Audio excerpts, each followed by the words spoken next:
Welcome to the e-lesson for Module 2, Writing Outcome-Based Learning Objectives. In this e-lesson, we're going to cover all of our module objectives.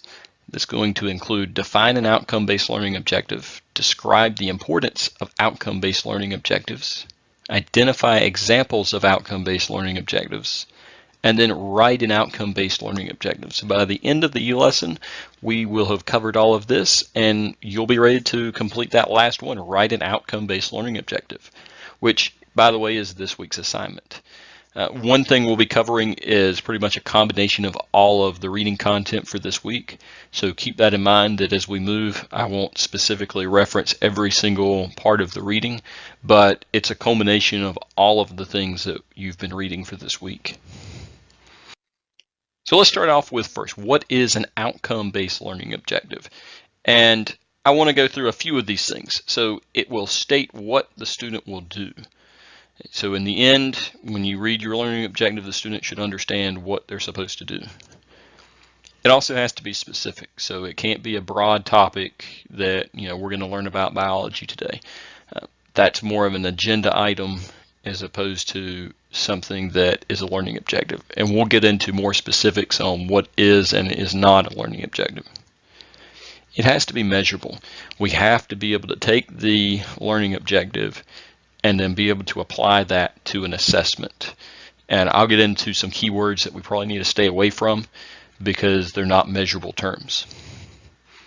And then they also have to be student friendly. And by student friendly, that means the student should be able to comprehend what is in the objective. So if it's too complicated or written in a way that's hard to understand for that group of students, it needs to be rewritten. With that said, a learning objective for a kindergarten student is going to be a lot different than a college student. So you also have to keep that in mind with the group of students you have. Now let's dive into why use learning objectives. So we'll kind of have a basic understanding of a learning objective. Now I told you we'll get into some examples later because I think it will help to see those. But let's go with why use learning objectives. And I'm going to link this in with the assessment cycle that you should be familiar with. Whether you use this exact assessment cycle, it's something that every teacher should be aware of. So plan, do, check, act. And what this means is, well, we plan our content, so our learning objectives, assessments, all of that. Do is we teach it, we actually do the content. Check means we're assessing. And then act, we take the results from the assessment and then figure out the necessary changes we need to make. So those are the things that we're talking about. And specifically, learning objectives fall under this plan phase. So I want to go through in a little bit more detail this plan phase. It starts off by creating this learning outcome and objective. So whenever you start thinking about teaching a certain topic or certain content, you always start at creating learning outcomes and objectives. And on the next slide, I'll actually get into why this is an important thing to start here.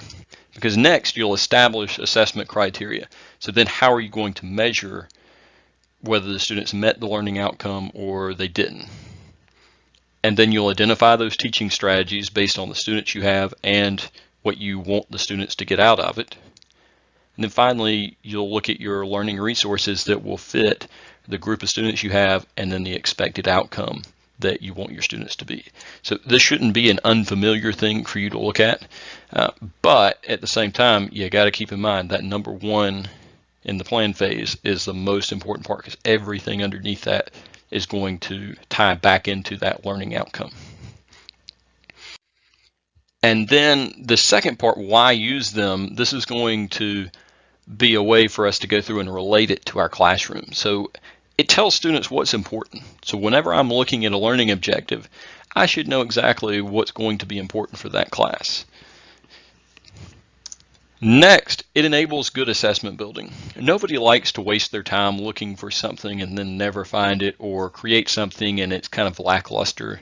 You look at it and you go, it's okay, I think I could do better. Well, by starting with the learning objective, it really drills into what you're going to be looking for in the assessment. So if you're asking students to define something, then you know exactly what type of assessment you need to build.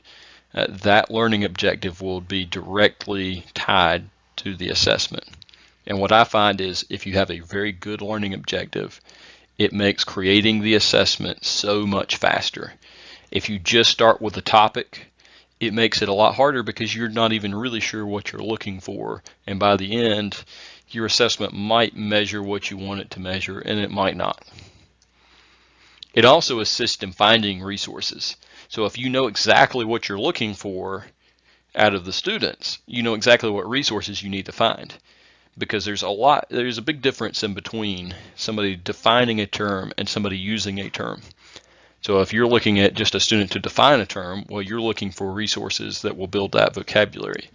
If they are trying to use the term, then you're going to be looking for completely different resources to help them not only be able to define the term, but also know how to use it within context. It's just a different skill altogether.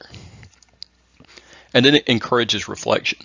So as you're writing a learning objective, you actually probably instinctively reflect on whether or not that's what you want to measure. It really does help you reflect on the content you teach and make sure that you're really teaching what you want to teach and not just stepping into the trap of, well, I'm going to teach this content, but I'm not really sure exactly what I need to teach. I'm going to teach this topic, so I'm going to teach multiplication, but I don't know the outcome. It really does encourage that reflection of what do I really want to focus on with my students and what do I want them to know when they leave. So let's dive into some examples because this will make more sense as you go through and see these non-examples and examples. So our first one, the original objective is understand the American criminal justice system. And let me start off by saying understand is probably one of those words you need to stay away from. Because how do we measure understanding? Is it something that you can see in a class? Can you see when a student understands? And the answer is not necessarily. I mean, you probably know. I mean, every teacher knows when their students understand something, but it's not measurable. Now, we can change this around a little bit to make it measurable. Also, when we say the American criminal justice system, that's a very complicated topic and a very broad topic. I mean, what are we talking about within the American criminal justice system? It can be rewritten like this. Now, there are many forms, but this is just one way to rewrite it. And all of these examples actually come from your reading this week. We can rewrite this to describe the history of the American criminal justice system. So we can measure description because either a student can describe or they can't describe. And now we're only focusing on one aspect, the history of the American criminal justice system. And in fact, if we wanted to take that down, we could even take it down even to a deeper level and say a certain time period. But for this, it made it specific enough we can measure that and the student will know what they're supposed to do. So our next one is understand elements of editing. It's the same problem. So we see that understanding is used, which is hard to measure. I mean, it's not really a measurable term. And then we see that it's elements of editing, which is a very broad term as well. It doesn't really tell me what I'm even going to be focusing on. So it can be rewritten to identify elements of editing, which I can identify those elements. Yeah, either I can or I can't. And it's measurable as in I can select what level the student actually met that identification. And then it even goes a step farther and says, including composition, setting, and lighting. So now I know exactly what 3 things that I need to be able to do by the end. And then the last example, complete the quiz. The biggest problem with this one is it's not a learning objective. It only states an action of what the student's going to do. If you have a class agenda and you try to use that in place of learning objectives, well, that's exactly what this is. This is an agenda item, not a learning objective. And especially outcome-based means that the student will be able to do this at the end of this lesson, which it's measurable and specific. Well, this is neither. I mean, it doesn't say what quiz we're going to complete. And then on top of that, it doesn't necessarily, it's not outcome based in the sense of, well, I can complete the quiz, but what level do I need to complete it?